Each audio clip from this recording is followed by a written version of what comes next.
Right. Say hello to the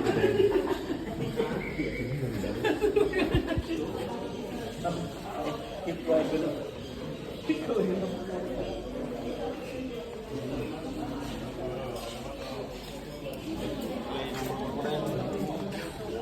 Kalau main halus tangan dia.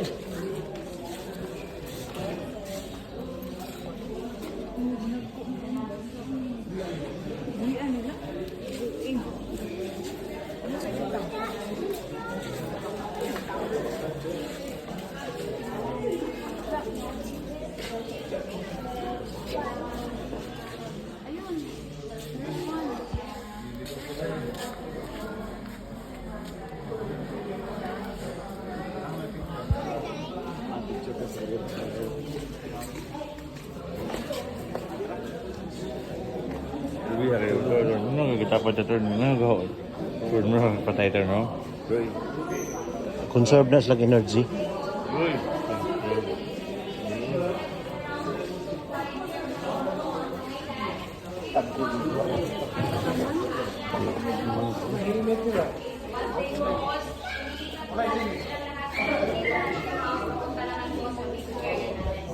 if you're done, let's proceed to mga big crocodiles. Di ba po palisunod?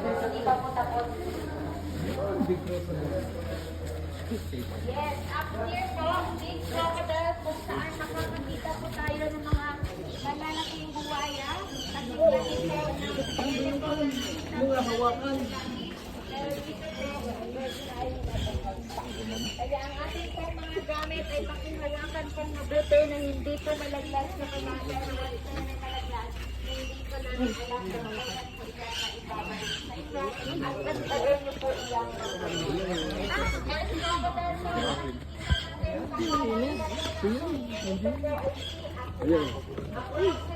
60 to 70 years old na po itong plan sa ating banan. 16 feet po ang kanyang sukat or haba, and he came from the municipality of Aklan because he was a pet of a former governor of that. Move forward so that others can also go up here.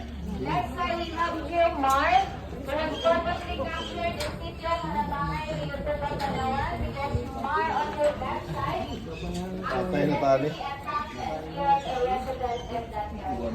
Kuha niyo. Kuha no? Hindi ko sa muliho kagis kada ko. 70 to 80 years old also, so the oldest in our viewing area. 70 to 80 years old, 17 feet long, so that's almost same size of the skeleton na nakita po natin sa yes, pinakamahaba at pinakamatanda na meron po tayo sa ating viewing area. Yes, third pen po si Makmak. Si Makmak.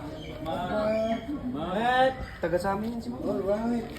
First pen naman po natin, nandito po si Kalayaan. So this one came from our breeding area at the back. So meaning to say, si Kalayaan po ay dati nating breeder. But not anymore dahil ang sexually matured age po ng isang buhaya is from 7 years old up to 40 years old only. So kung i-compare po natin sa tao na sa menopausal stage na rin, hindi mo na pwedeng i-main dahil matanda na. So all of the 4 adult and big crocodiles that you can see or na ay galing ay saltwater crocodile species po na pwede pong makita sa ibang bansa. However, these 40 pieces are Philippine crocodiles or freshwater crocodiles. So they are critically endangered since it is endemic here in the Philippines. Dito lamang sa Pilipinas makikita at matatagpuan, kaya po critically endangered or maubos na po ang kanilang mga lahi. 5 to 7 years old naman po ang mga iyan, again 40 pesos below.